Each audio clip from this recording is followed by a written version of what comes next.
तो काकी अपने से कपड़ा धोइ के पसारि रहल छथिन।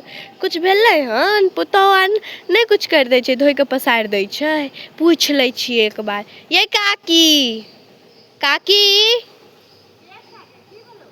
हमे छी, आबै छी रुकू। ये काकी पुतौह नहीं कपड़ा धोइ के पसारि दैया? गे तोरा एते किया ताक छन रहे छौ? पुतहुओ क दै छथिन बुझलही।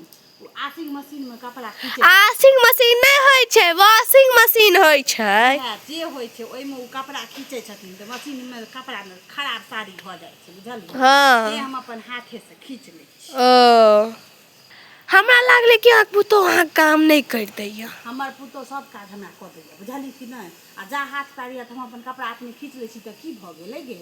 तू जाके 10 अंगना प्रचार दिहे जे काकी के देखली अपने कपड़ा खींच। एना कथी ले बोलै छियै काकी? बाजो नै त तू भरि दिना इहे देखैत रहै छी जे हम की करैत रहै छी। नहीं ये काकी हम छत पर रहौं तो देखलौं कि अहाँ अपने से धोइ के पसारि रहल छी, त वएह पूछ लै छियै कि की बात छै। नहीं करू तोरा से पूछे के करियो कोनो काज। हे काकी एना कथी ले बोलै छियै?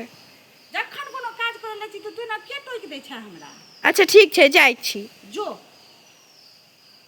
जेतै 10 अंगना में प्रचार अइले भरि दिन ताकैत रहैया जे हम की करै छियै नहीं करै छियै से। जो कहतै त कहतै।